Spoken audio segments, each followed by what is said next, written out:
So I'm going to start by introducing Tracy Ormsby. She is the publisher of the Adirondack Explorer magazine, which is considered the voice of the park. She has a background in reporting, editing, and brings her news expertise to the magazine to cover the breaking and in-depth environmental news of our times. So I'm going to bring her in right now for a quick hello. Hey, Tracy, how are you? Hey, welcome. Hello from Saranac Lake, New York. All right. I was just going to ask you where you're hanging out, and we know now in New York. Tracy, great to have you joining the festival. And you, in a moment, are going to introduce our next speaker, Cayte. Great. All right. Well, I'm going to let you take over for a little bit, and then we'll have a little Q&A session all together. Sounds good. So as I mentioned, I'm in Saranac Lake. This is in truly upstate New York, in the heart of the highest peaks in New York State. And it's also home to the Adirondack Explorer, a nonprofit news magazine and websites using journalism to further the wise stewardship, public enjoyment for all, and community vitality and lasting protection of the Adirondack Park. We focus our coverage on the conservation of this region, giving readers the information they need to get involved themselves. So we have reporters devoted to coverage of fresh water and the agencies making policy decisions affecting the Adirondacks. In March, we added the Adirondack Park's first ever climate reporter when Cayte Bosler joined our team. Cayte's combined her writing with science to do the important work of reporting on climate change, and specifically its effects on biodiversity, policy, public health, and on the economy. And she does all this through a lens of solutions. Her investigative climate reporting has taken her around the globe, and her work has been published in Scientific American, National Geographic, The Atlantic, and Inside Climate News, just to mention a few, reaching millions with this information. And since joining the Explorer, Cayte has strengthened our reporting with her deep knowledge of climate science, appreciation for wildlife and wilderness, and curiosity about her new surroundings. In addition to her own reporting, Cayte will lead a months-long series involving her colleagues to look at the impacts of climate change in the Adirondacks and the region's role as a model for conservation. The Adirondack Explorer is fortunate to have Cayte on our team, and with that, I'll hand it over to Cayte. Thank you so much, Tracy. And hello also from upstate New York, where I have some cardinals flying around me and a little puppy at my feet who might say hello a little bit later on. It's such a pleasure to be in an area that has so many committed conservationists, and it's become a really special place to me in the short time that I've been getting to know it, and I can't wait to explore more. I'm going to share a video with you, and there are not baby penguins in it, but I hope that you can see a little bit about how special this place is. And please feel free to put your questions in the chat and we'll get to them afterward.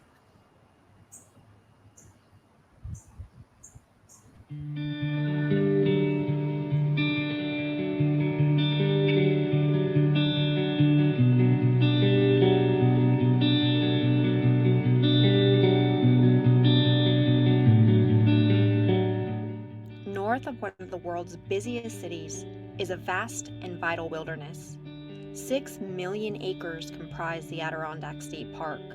At its center are more than 2.5 million acres of forest preserve, with some of the most established environmental protections to exist, making it a refuge for biodiversity that stands out nationwide. Here one can encounter thousands of miles of lakes, rivers, streams, mountains, with globally rare habitat like Arctic tundra, and some estimate 1 billion trees. Countless wildlife depend on the wetlands and old-growth forests, the meadows and bogs, and around 130,000 people live here year-round in its 101 towns and villages.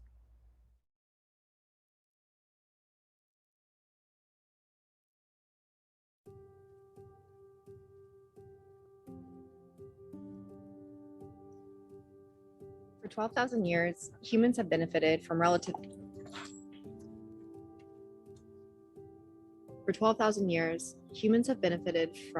relative stability when it comes to climate.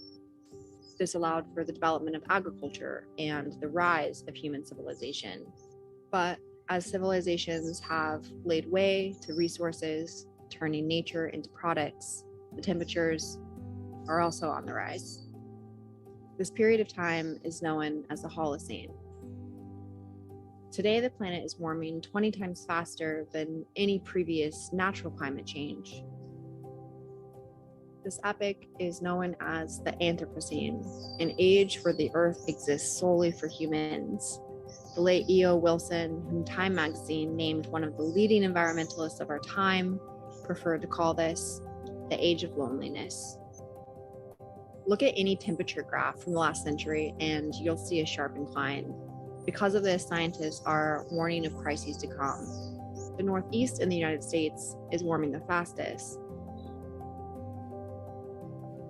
This includes the Adirondacks, where wildlife find refuge and where so many people have come to cherish its places for their ability to live intimately with nature.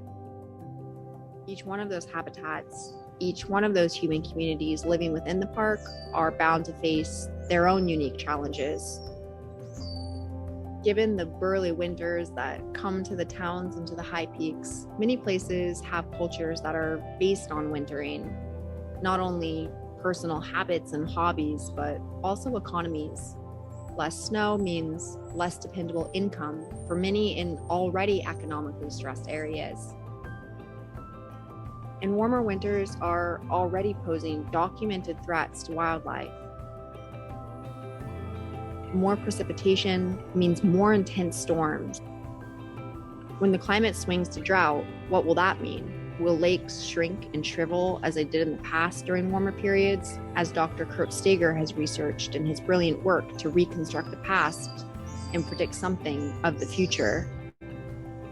The recent IPCC report warned of the spread in ticks and other disease-carrying insects that are reaching farther in their ranges, making many more people sick and at risk. The billion trees that currently sequester carbon and help with climate stability, not only in the Adirondacks, but far beyond where they root, face tree mortality from pests and extreme temperatures. As daunting as that may sound, scientists and conservationists are hard at work in the park to do their best to prevent the worst that climate change may bring. In fact, because of the extensive monitoring that's underway to understand how climate is already reshaping ecosystems, the park can serve as a model and this kind of living laboratory for other parts of the world to look to understand clever adaptations and solutions when it comes to preparing communities for climate change. As the climate changes, animals are shifting their ranges to adapt.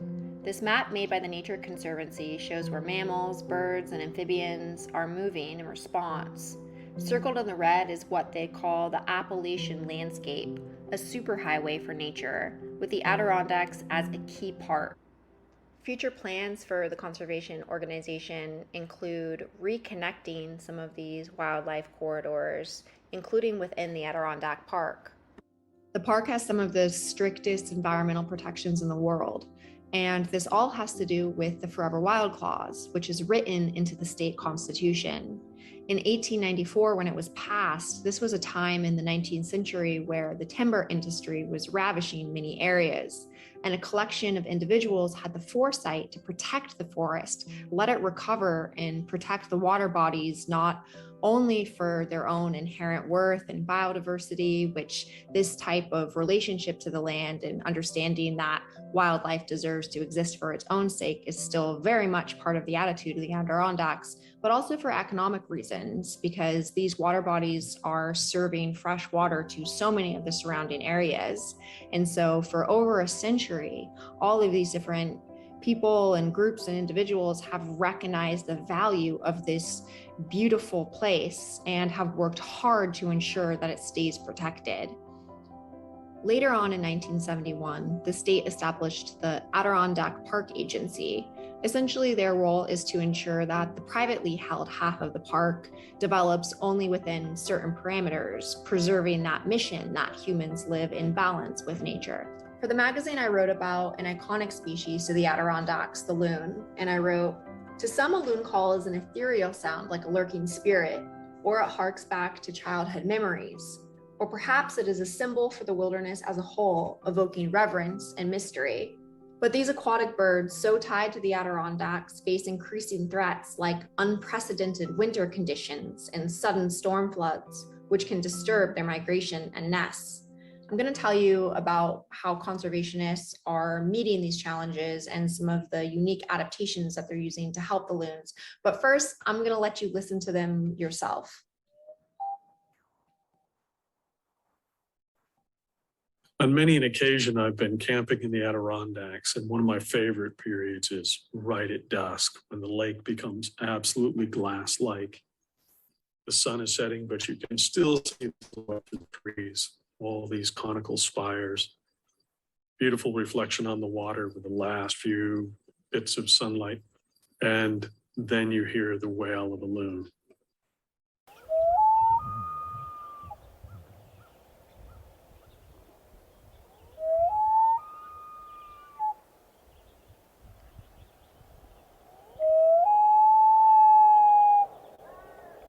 You'll hear one individual of the pair give this long, mournful wail, which is essentially saying, "I'm here, where are you?" Generally, moments later, you'll hear the response from the other member of the pair giving its wail, saying, "I'm over here."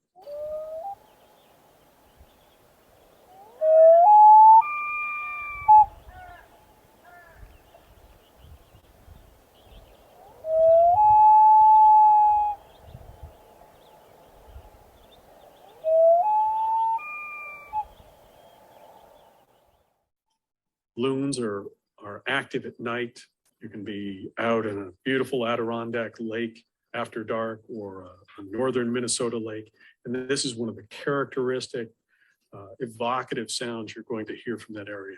Something that'll stick with you for the rest of your life. It just punctuates the fall of night and really sets the mood for what follows, the solitude, the peacefulness. It's all wrapped up in that one vocalization.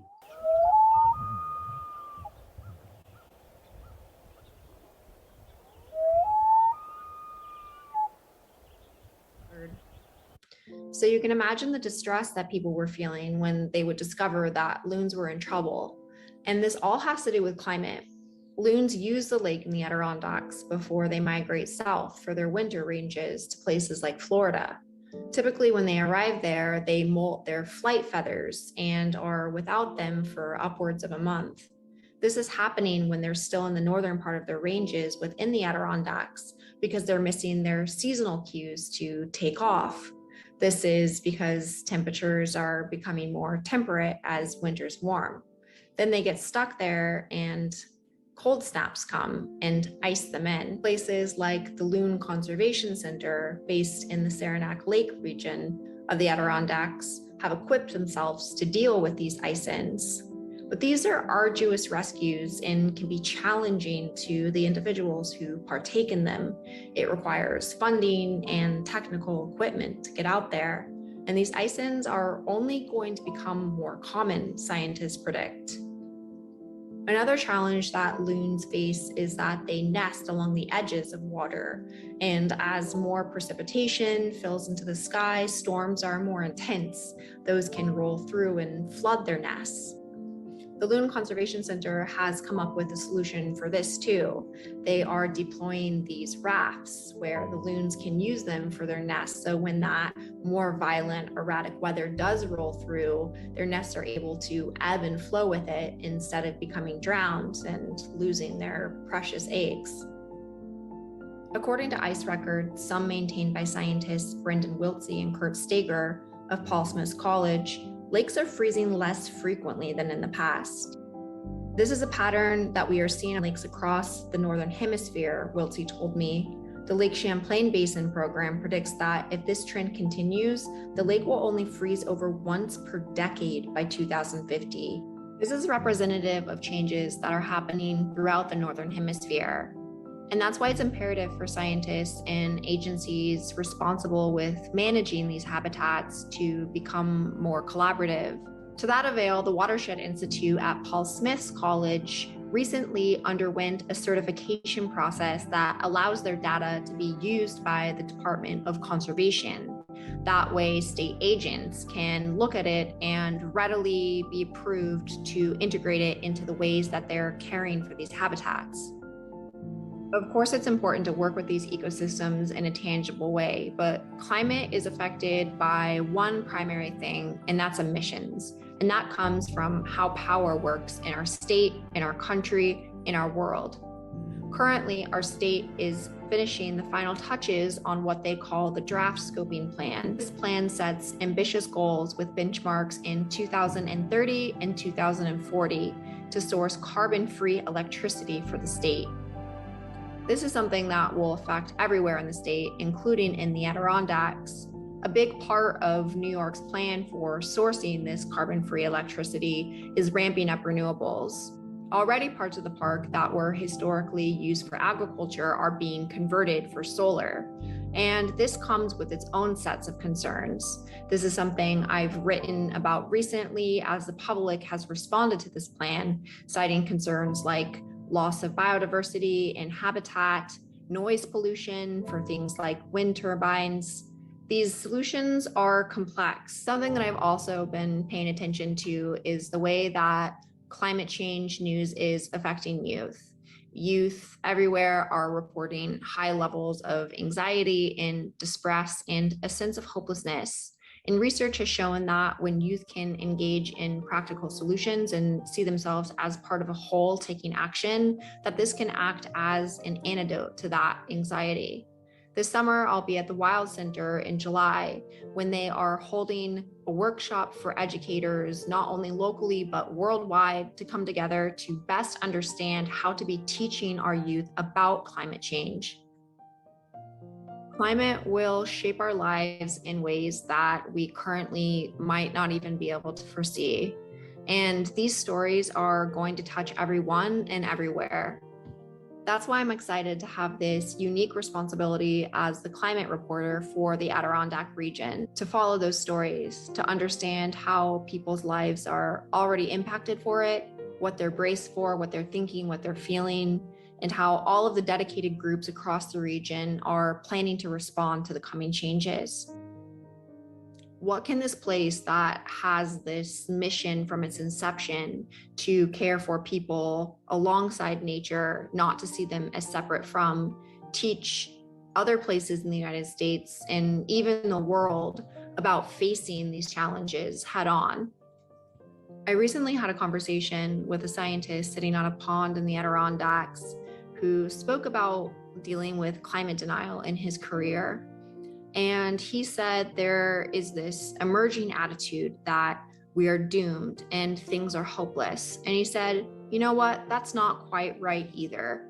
In fact, there's so much resilience that is inherent to biodiversity in even ourselves. Acknowledge that, yes, we probably will lose a lot, but that doesn't mean that we don't try our hardest. And it doesn't mean that there's still not a lot worth protecting, because there is. And the changes that we make today, the preparedness that we come up with, the unique ways where scientists, conservationists, and communities are learning to collaborate matter. And I feel so excited that I have the unique responsibility as a reporter for the Adirondack Explorer to map those solutions and those efforts. And hopefully those efforts can serve as inspiration for elsewhere as more and more people are galvanized to face these challenges and do their best.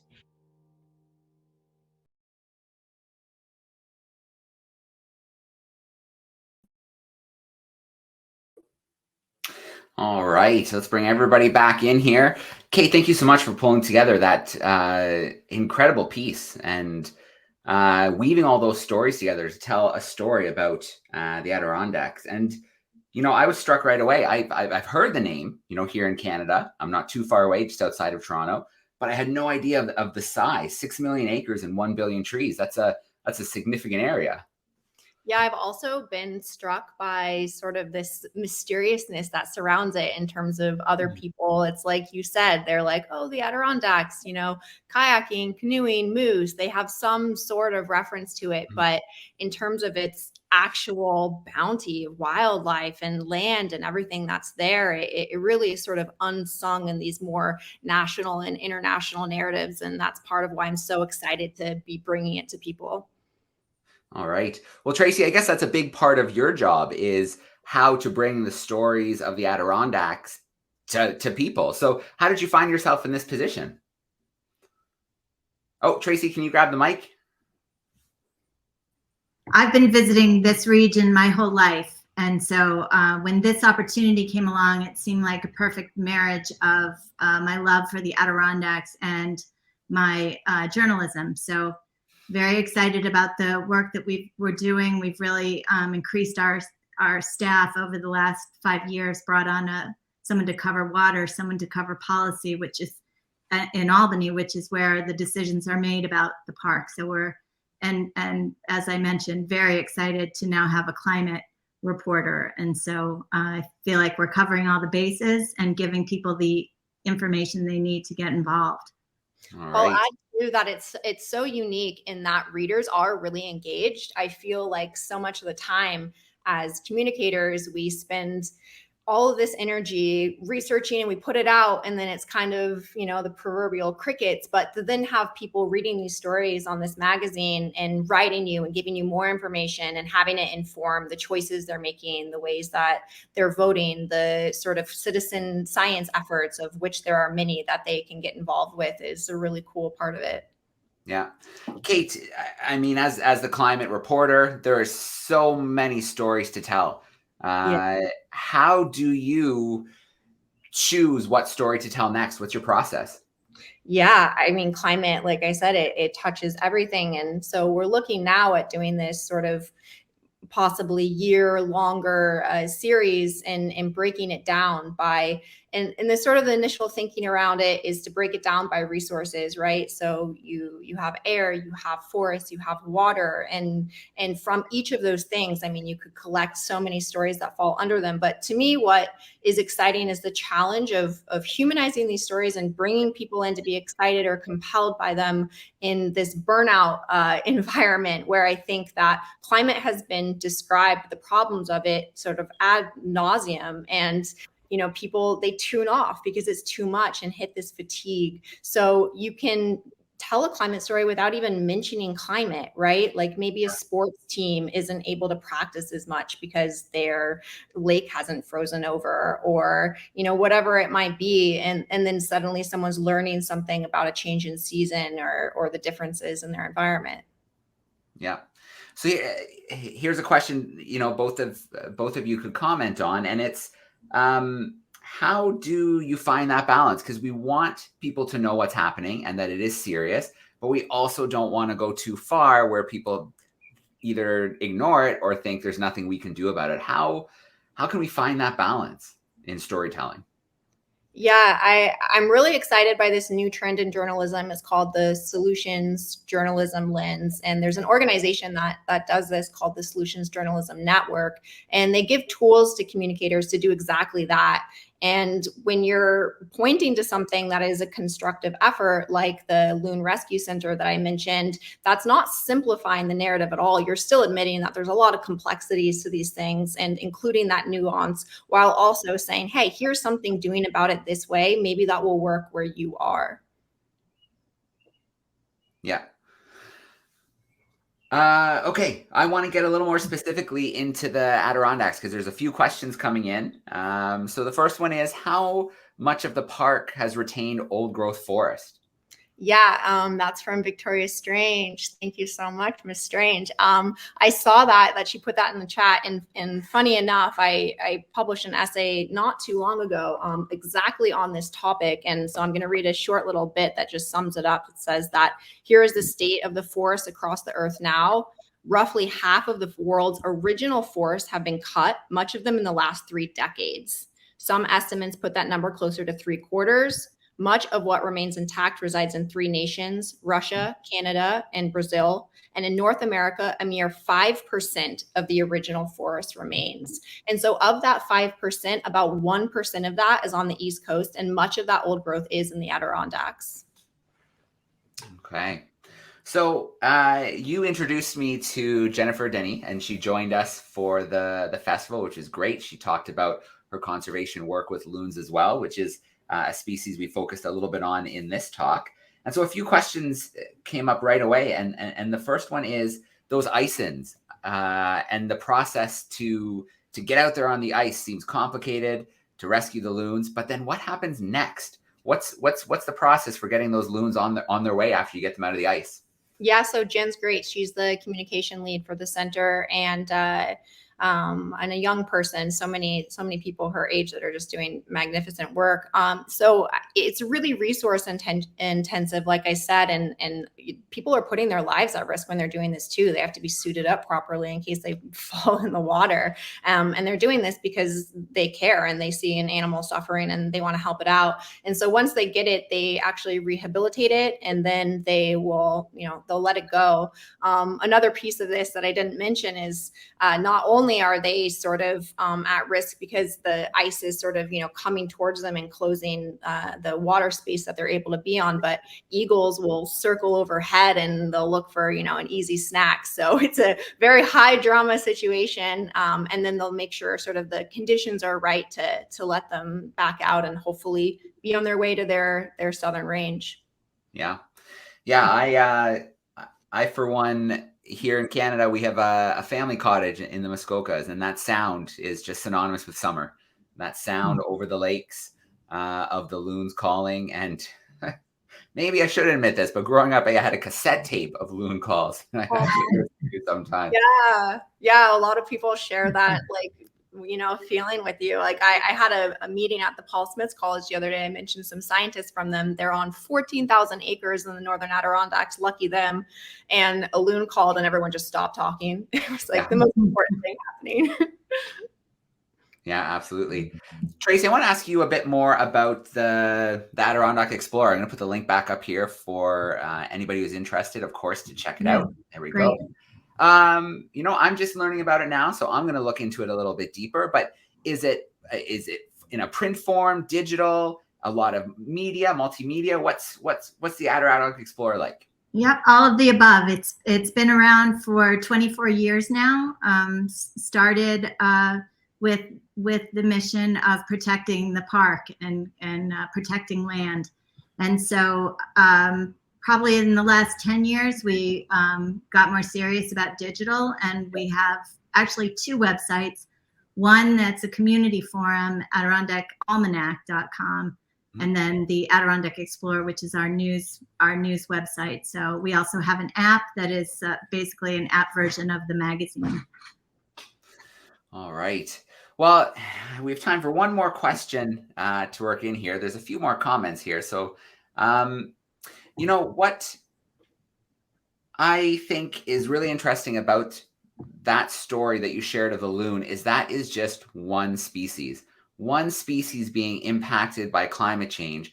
Then you think of all the other species that are impacted as well. And it starts to become pretty complicated, doesn't it? The conservation efforts just for the loon, and that's one species. There's so many other stories to think about. But would the loon be considered an umbrella species in the Adirondack? So protect the loon and you're protecting so many more? Yeah, I think that's a really good way to just think about conservation in general and in terms of sort of a tactic to galvanize support, right? It's easier to focus on one creature or critter and sort of feel something for it. And by means of helping it out, you're probably going to be protecting the greater habitat. And I'll just mention one more thing that I think is super cool and unique to the Adirondacks in terms of the kind of scientific research that's being done. This blew my mind, where there are these little microscopic organisms that live in the lake. And, it's so cool that these invisible sort of things in life often have huge impacts. And so the diatoms and all these little things are zooming about, and they too are affected by changes in temperature. And so scientists are able to actually take these sediment cores from the middle of the lakes, and there's this sort of glassy substance that these microorganisms depend on for the preservation of their cell, and that fossilizes. So from digging up these records and peering in a microscope, they're able to reconstruct past climate events going back centuries. And by this same measure, they're trying to figure out how the lakes are going to be affected going forward. And so there's really cutting edge research going on with the water bodies, which will hold sway for so many other water bodies in the Northern Hemisphere. Yeah, absolutely amazing. We do overlook the small things a lot. We like to look at the charismatic things, the things that maybe remind us of ourselves a little bit. the cute and cuddly, but the small world is incredible, and we're discovering more and more about it every day, every month, every year, and the importance that it plays in our ecosystem. So cannot be overlooked. Yep, microbes can be cute and cuddly too. Well, yeah, actually, you say that. I've got a stuffed microbe hanging over here on my YouTube lights that I was given a few years ago. So they can definitely be cute and cuddly. All right. Well, Cayte and Tracy, thank you so much for joining us this evening on day 3. Happy World Biodiversity Day. Yeah. It's been a great Thank you. Thanks for having us. Of course. Thank you for bringing the Adirondacks to us. And, it's not that far from me. So it seems like a place that maybe this summer, border dependent, should be visited. All right. We'll see you there. Yes. All right. Thanks so much, Cayte. Thanks, Bye. Tracy. See ya.